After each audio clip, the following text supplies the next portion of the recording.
Sveiki, mėly žiūrovai. Džiaugiamės, kad sugrįžot. O šiandien ir toliau kalbėsime apie paauglystės ypatumus, o būtent apie bendravimą su paaugliu.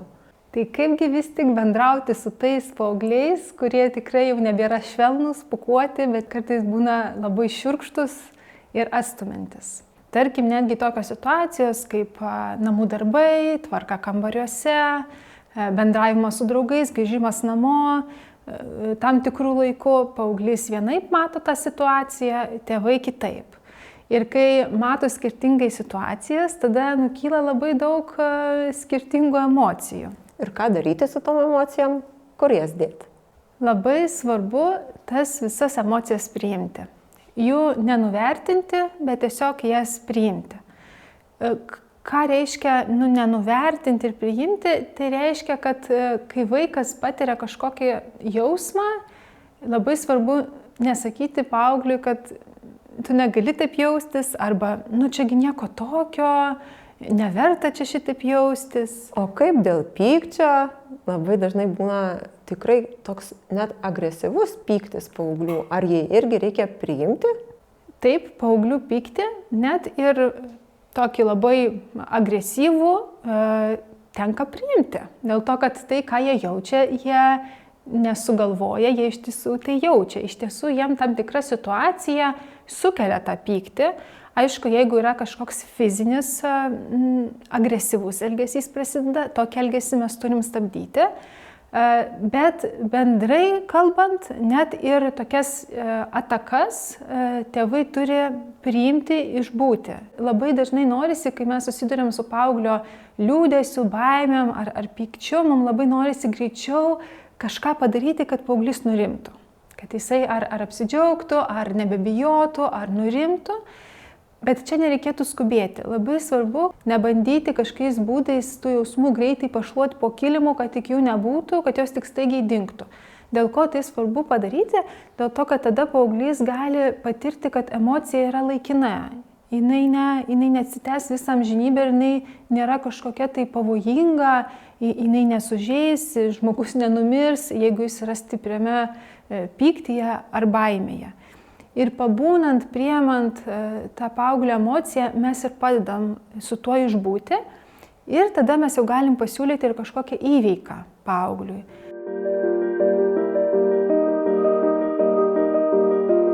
O kam reikalingos emocijos žmogui? Bendra emocijų funkcija arba prasmė yra išlikimas. Per evoliuciją žmogus keitėsi ir tam tikri dalykai pas mus jau yra išnykę. Ar benykstantis jau, bet emocijos neišnyko. Tai rodo, kad jos labai svarbios yra mūsų išlikimui. 4 bazinės emocijos yra džiaugsmas, baimė, pyktis ir liūdesys. Tai pyktis yra reikalingas, nes jo funkcija yra apsauginė gynybinė. Būtent pyktis padeda mums pasakyti ne ir apsaugoti savo ribas. Ir fizinės, ir psichologinės, ir finansinės įvairias ribas. Ir įsivaizduojat, jeigu mes tarsi paslopintumėm paauglio pyktį, tai reiškia, kad jisai neturėtų galios pasakyti ne draugam, kurie siūlo elektroninę cigaretę. Tai išties pykčio funkcija labai svarbi ir reikalinga, jinai apsaugo mus ir padeda pasakyti ne tam, kas mums netinka, arba tam, kas mus žeidžia. Kita svarbi emocija yra liūdesys. Ir man atrodo, kad tikrai dalis tėvų irgi susiduria su paauglių liūdesiu arba tokiu net depresyvumu. Tai kam yra reikalingas liūdesys, jis labai svarbus pereinant iš vieno etapo į kitą. Tai toks tarsi išgėdėjimo jausmas, kuris padeda pailsėti, peržiūrėti gyvenimą, įvykius ir judėti į priekį. Tai paauglys irgi turi ką išgyventi ir ką išgėdėti. Pažymys kažkoks prastesnis, ar draugo netektis, klasės pasikeitimai. Čia irgi yra apie liūdesį. Tikrai taip. Ir labai svarbu leisti tam liūdesyje pabūti ir nebandyti jo kažkaip nuslopinti. Kita emocija bazinė yra baimė. Ir jinai irgi yra svarbi, nes jinai atlieka apsauginę funkciją. Būtent dėka baimės mes galim išvengti situacijų, kurios mums yra pavojingos. Bet kartais mes baimę jaučiam ne tik tada, kai fiziškai kažkas mus puola, bet baimę jaučiam, kuomet mes jaučiam kažkokią pavojų mūsų psichikai, mūsų asmenybei, mūsų savivertėjai. Ar čia galėtų būti pavyzdys atsakinėti eilėraštį prieš klasę? Taip. Man atrodo, kad kai kurie paaugliai susiduria su tokia baime kalbėti prieš klasę, atsiskaitinėti, nežinau, turėti kažkokį egzaminą. Taip. Irgi būna baisu. Tai yra grėsmė, kad mane atmes, manęs nepriims ir tarsi psichika siunčia signalą, kad gal geriau išvenk, gal geriau to nedaryk, tam, kad savo savivertę išlaikytum. Arba pavyzdžiui, kai nenori paauglys eiti į mokyklą, tai tam irgi yra priežastis, nes ten gali būti, tarkim, patyčios ir tai irgi jo psichika siunčia signalą, kad geriau venk šitos aplinkos, nes jinai tau gali būti pavojinga.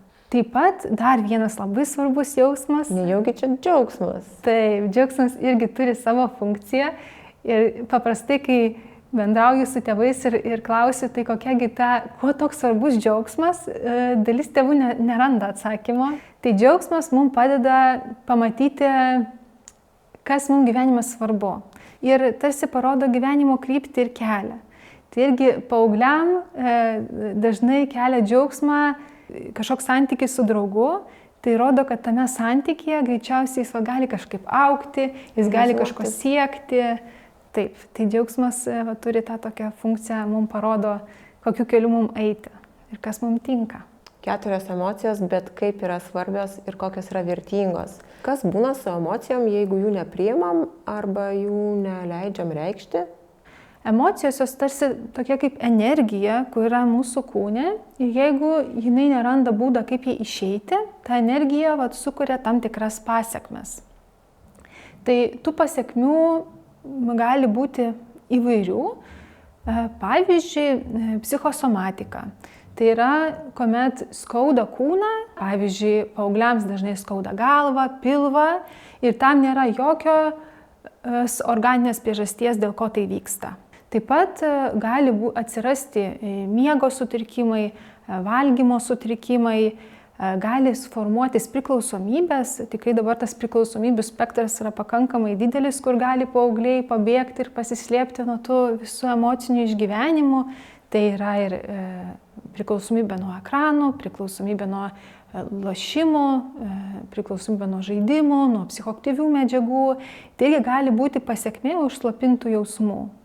Taip pat gali būti ir savidestrukcinis elgesys, pavyzdžiui, savižala arba jau kraštutiniu atveju netgi mintis apie savižudybę. Taip pat depresija, nerimas, panikos atakos, kas irgi yra dabar jau pakankamai dažnai girdžiu ir savo praktikoje. Tikriausiai, Justina, ir tu, kai dirbi su paaugliais, irgi tai gali pastebėti. Tikrai taip. Ir tas paauglys užsisklendžia savyje ir tie procesai būna labai sunkiai sustabdomi ir kontroliuojami. Ir tikrai reikia labai daug laiko ir pastangų, kad tas elgesys po to pasikeistų ir paauglys atrastų tinkamą būdą reikšti savo emocijas. Emocijos turi tokią, galima pavadinti, atvirkštinę matematiką. Tai yra, kuo jos labiau yra slopinamas, tuo jos turi didesnį energiją prasiveržti ir prasiveržti kažkokiu netinkamu būdu. Kuo labiau leidžiam jom išeiti, jas priemam, tuo mažesnis yra pasekmes. Man atrodo, kad labai svarbu, kad šalia klausimo, kokį gavai pažymį, kaip sekėsi mokykloje, atsirastų klausimas ir kaip tu jauteisi. Kaip tu jauteisi šiandien, kaip tau buvo mokykloje. Ir kartu dalintis, kaip aš šiandien jaučiausi, su kokia emocija šiandien aš ateinu namo. Tai tikrai labai paskatins ir santyki tarp vaiko ir tėvo, bet kartu ir bus labai naudinga abiem. Man iškart mintyse situacija, kur kai paklausiau, kaip jautiesi, atsako normaliai. Man atrodo, kad labai svarbu patiems tėvam nenaudoti šitų žodžių, normaliai ar gerai. Tai labai svarbu patiems būti atviriem ir dalinti savo jausmais. Aišku, mes negalim apkrauti paauglio savo kažkokiais sunkumais, krizėm, bet kasdieniškais tokiais dalykais tikrai galime dalintis ir nebenaudoti žodžių gerai arba normaliai, su ta mintim, kad greičiausiai paauglys laikui bėgant jisai atsivers ir naudos kitus žodžius.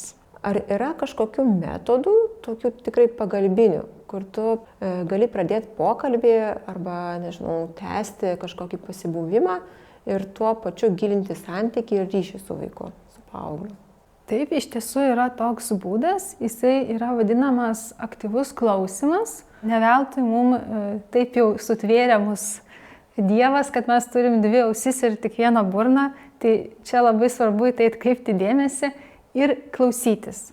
Ir klausant, svarbiausia bandyti išgirsti tai, ką jaučia paauglys, kokia emocija slypi už jo žodžių, už jo kūno kalbos ir išgirsti kartu, kokia priežastis yra to jausmo, ką ten sako paauglys, iš kur tas jausmas kilo. Ir tada tarsi veidrodis tampam paaugliui ir jam gražinam tai, ką išgirdom. Tai taip ir dažniausiai skamba, kad, tarkim, atėjo paauglys labai suirzęs pas mus ir sako, kad jam reikia naujų džinsų ir kad mes jam nenuperkam ir kad jis neturi ką apsirengti. Ten visi draugai, draugės ten turi jau daugybę džinsų ir ten gali kiekvieną dieną skirtingus vilktis.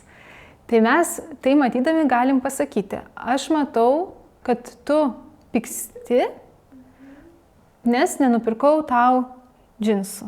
Arba matau, kad tu nerimauji, kad tu išsiskirsi iš draugų, nes neturi naujų džinsų. Ne? Ir tai to pakanka. Daugiau nieko nereikia aiškinti? Pradžiai taip. To pakanka tam, kad paauglys jaustų, kad mes jį girdim, mes esam ir kontakte. Suprantam turbūt. Ir suprantam jį. Ir tada jau vėliau mes galim keliauti į kažkokį sprendimą, ribų nustatymą net, ar aš galiu ar negaliu ten nupirkti, bet čia yra pats pamatas. Pamatas yra tas atspindėjimas ir vaiko supratimas ir parodimas jam, kad aš tave suprantu, o tada ant viršaus mes galim ten ir klausimus kelt, ir įvairius sprendimus. Taigi, atpažįstame jausmą, ką vaikas jaučia konkrečioje situacijoje ir įvardinama, dėl ko jis šitą jaučia. Ar aš teisingai supratau? Taip.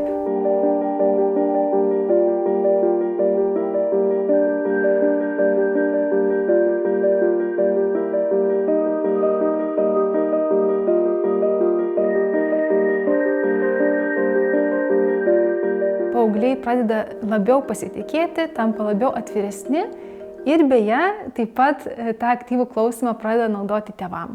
Atgal. Taip. Pasitaiko tokių situacijų, kai paauglys labai vėlai grįžta namo. Ar tada irgi žiūrėti į akis ir klausti, kaip tu čia, arba sakyti, kaip tu čia jautiesi, visiškai atrodo nelogiška.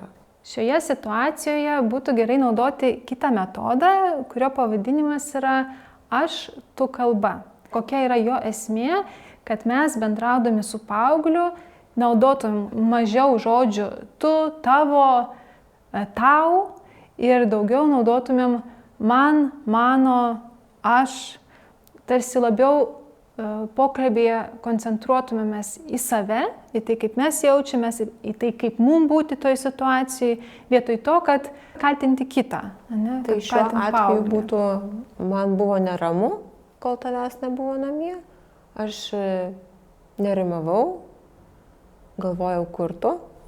Taip. Tai, ką sakai, tai kaip tik yra aš kalba ir jinai tikrai būtų žymiai naudingesnė nei kažkoks tai kitas metodas šioje situacijoje, tam, kad paauglys galėtų truputį prisimti atsakomybę ir suprasti pasekmes, kad iš tiesų tam tikras jo elgesys gali turėti kažkokias pasekmes ir tėvų būsenai, emocijoms ir labiau suprasti tėvus. Aš manau, jeigu sakyčiau, nu tai kur čia dabar buvai, ką tu veikėjai, kodėl taip vėlai grįžai, kodėl nepaskambinai, skamba daug kaltinimų. Taip, labai gerai pajutai, kad būtent tu kalba, kuomet labai daug fokusuojamasi į kitą ir tuomet labai jaučiasi paauglys kaltinamas ir kuomet jis jaučiasi kaltinamas, jisai dažniausiai užsiblokuoja ir iš vis nieko negirdi ir net eina į tokią kovą. Bet kai jisai išgirsta, kad aš taip jaučiausi, man tai buvo, kol aš negalėjau sulaukti žinutės, tuomet tokį skatina labiau bendradarbiavimą, lygiavertiškumo toks santykis formuojasi. Puiku, išmokime metodą nekaltinti, bet pasakyti, kaip mes jaučiamės. Ir vėl kalbame apie tos pačius jausmus. Dar vienas bendravimo būdas, kuris gali būti naudingas, tai yra smalsūs klausimai. Iš tiesų šitas būdas nėra labai paprastas, bet tikrai galima jį bandyti naudoti ir įgusti. Jo esmė yra tokia, kad tėvai tampa tarsi tokiais švelniais detektyvais ir bando suprasti, tai kaip čia paauglys galvojo, kaip jis mąstė, kad jis priėjo prie tam tikro sprendimo. Šitie klausimai, jie padeda pačiam paaugliui įsijungti savo loginę dalį ir suprasti, kas čia dabar atsitiko kažkokiai situacijai. Nes dažnai paaugliai tam tikrus sprendimus atlieka būtent naudodamėsi savo limbinę sistemą, o būtent naudojant šitą metodą tėvai paskatina prefrontalinės srities naudojimą, nes paauglys turi labai mąstyti atsakydamas į tėvų klausimą. Aišku, jeigu yra stipri emocija, šitas būdas neturėtų būti taikomas, tai jau tikrai, kai nurimstam, kai esam ramus, galim tada kalbėtis.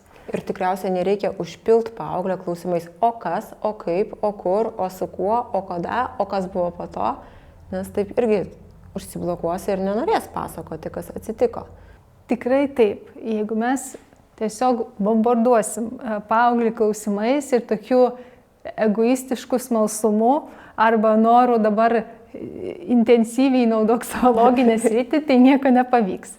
Mes tikrai turi būti nuoširdus, ramus, atviri, empatiški ir siųsti žinutę paaugliui, kad padėk man tave suprasti. Kaip taip atsitiko? Aha, o kas tave paskatino, kad būtent taip? O kaip tu taip sugalvojai galų gale šitaip pasielgti? Aha, o ką tu tada galvojai, kad tu taip nusprendei pasielgti? Mes nekritikuojam, nekaltinam, nemoralizuojam, mes tiesiog klausom ir tarsi vedam paauglį per jo tą situaciją. Ir kartais tas pokalbis taip ir baigėsi, mes neprieinam kažkokios išvados ir tai vis tiek yra gerai, nes mes paskatinom paauglį mąstyti. O kartais, jeigu tas pokalbis taip labai sklandžiai vyksta, galima paklausti, ką paauglys kitą kartą kitaip darytų. Ir tai tada jau irgi kažkokia tarsi paskatinam keisti elgesį arba pamodeliuojam situaciją, kaip jis galėtų kitaip elgtis. Ir kokie čia būtų tokie netinkami bendravimo būdai, kurių reiktų atsisakyti, vengti, kad netrukdytų mums bendrauti ir kurti santykius su paaugliu? Yra netinkami bendravimo būdai ir tai dar kitaip vadinami bendravimo trikdžiais. Tai tie bendravimo trikdžiai yra įvairūs. Tarkim, kritika. Vienas iš tai irgi labai populiarių, kuriuos naudoja tėvai, bet tai yra labai netinkami. Tai pavyzdžiui, kaip tu galėjai taip blogai išplauti indus. Mes sukritikuojam paauglį, tuomet jisai jaučiasi greičiausiai neįvertintas ir tikrai nepasakos, kaip praėjo diena ir kaip jis jautėsi. Jeigu ten tėtis ar mama grįžusi iš darbo, pirmas dalykas, kuris pasakė, kodėl blogai yra išplauti indai, nors jie yra išplauti indai. Taip. Kitas dar toks stiprus bendravimo trikdis tai yra moralizavimas arba kitaip tokie nuolatiniai pamokymai. Tu negali taip daryti, tu turi taip daryti. Tai irgi skatina paauglio atsitraukimą, tokį irgi ėjimą net į kovą su tėvais, labai tuomet nesinori dalintis dalykais, ir apskritai jaučiasi tiesiog nesuprastas paauglys ir net gali jaustis ir nemylimas tėvų, kad jie jo nepriima toks, koks jis yra. Taip. Ir dar moralizavimo žala, tai yra vaikui formuojasi perdėtas kaltės jausmas. Kartais paaugliai, kurie girdi labai daug moralizavimo, jie gali susidurti su stipriu vidiniu kaltės jausmu, kuris kartais tęsiasi labai labai ilgai, kad aš dėl visko kaltas, kad viską, ką aš padarau, yra kažkaip tai blogai. Tai šie bendravimo trikdžiai yra pakankamai pavojingi, jų reikėtų vengti. Aneta, aš noriu tau parodyti ir jums žiūrovai situaciją, gal mes galim pažiūrėti, ką ten matom.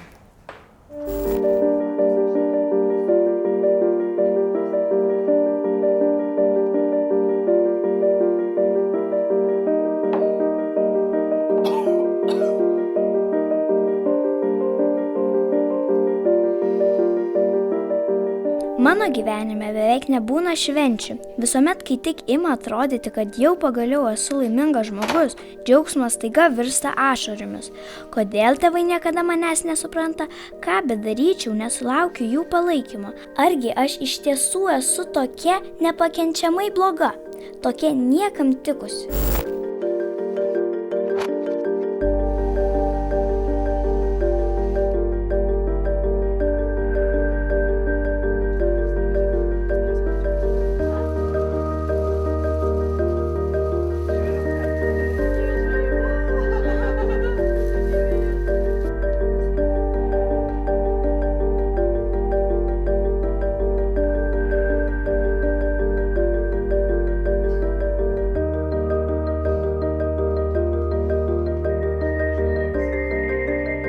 Mano tėvai yra superiniai. Jie visada mane palaiko, netgi tada, kai mano plaukų spalva nėra pati geriausia. Betgi plaukai ataugs, ar ne? Panašu, kad šitoj situacijai tėvam buvo labai netikėta, o paauglė atrodė visai... Labai džiaugsminga. Taip, ir tikrai jinai buvo laiminga. Ir jinai įdėjo daug pastangų ir jinai norėjo, kad tos pastangos būtų ir vertintos ir kad jinai, man atrodo, ir norėjo pasidžiaugti kartu su tėvais to džiaugsmu, kurį jie turėjo. Taip, ir kaip smagu, kad jinai nuėjo pas tėvus pasidžiaugti tuo. Iškasiai labai svarbus yra tėvai, jinai nori to džiaugsmu kažkaip su jais dalintis. Deja, tėvam tai nebuvo džiaugsmas pagal šitą situaciją matėm ir irgi galim suprasti, nes greičiausiai, kad tėvam tai buvo labai netikėta, gal kažkoks tai bejėgiškumo jausmas, praradimas kontrolės, išgastis, tai kiek jinai dar gali pasikeisti, jeigu tai padarė, tai kitą dieną čia su tatuiruotėm jie ateis, čia savo skarais visą apsikarščiusi. Tai labai fantazija. Kaip fantazija greitai nukelia tėvus į visai kitokią scenarijus, labai įvairius ir tokius sudėtingus ir klampius scenarijus. Bet šita situacija galėtų būti visai kitokia, jeigu būtų panaudotas jausmų atspindėjimas arba aktyvus klausimas. Šitoje situacijoje galima dar ir klausti, kaip ir sakėjai, kad čia labai naudingas būtų aktyvaus klausimo metodas, grąžinti jai, kad aš matau, kad tu labai laiminga, ar tau patinka tai, kas tau pavyko, tai, ką tu padarėjai. Ir tikrai išgirsti, galima paklausti, kaip tu tai nusprendi, kaip tu sekėsi, nes tikrai tai nėra taip paprasta nusidažyti tuos plaukus pačiai, o jeigu dar pirmą kartą tai daro. Bet kartu, jeigu kažkaip tėvai susiduria su tuo tokiu baimės ir bejėgiškumo jausmu, kad be jų kontrolės kažkas vyksta ir tai gali kažkuo pavojingu baigtis, tikrai galima galų gale dukrai pasakyti, kad man tai buvo labai netikėta. Panaudoti aš kalbą, kad man tai buvo labai netikėta. Šokiravo?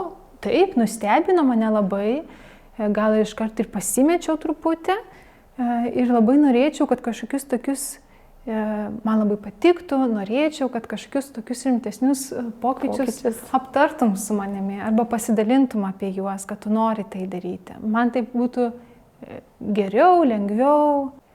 Ir pokalbio metu galima pasiklausti, kaip tu nusprendei tai padaryti, kada tai nusprendei, kodėl, irgi išduoti įvairių klausimų, kad paauglė irgi pradėtų naudoti savo prefrontalinę sritį ir iš tikrųjų apmąstyti. Tai kas lėmė tai, kad jinai priėmė šitą sprendimą nusidažyti ant raudonai ar mėlynai. Ar tai buvo galbūt draugių įtaka, galbūt kažkokia mados įtaka ir iš tikrųjų gal net ir nelabai norėjo to padaryti. Tai tikrai per tokį pokalbį mes galim labai gražiai ir padėti paaugliui geriau suprasti save, bet ir kartu dalintis savo jausmais ir išlaikyti tokį labai gražų bendravimą. Net ir tokiuose gal netikėtuose ir truputį baimę keliančiose situacijose. Taip, pokalbiai apie jausmus suartina, tikrai suartina. Nereikia bijoti nei sunkių emocijų, kaip pyktis arba baimė, su jom reikia mokėti išbūti. Apie jas galim kalbėti pasitelkdami metodus, kad palengvinti savo darbą. Apie jas galim kalbėti ir prie stalo, ir važiuodami automobiliu. Ir kalbėdami apie emocijas, sužinom daug aplinkybių ir situacijų, kuriuose būna paaugliai. Dabar kviečiame jūs padaryti užduotį kitam kartui Ir ačiū Jums uždėmesį. Susitiksime kitoje laidoje.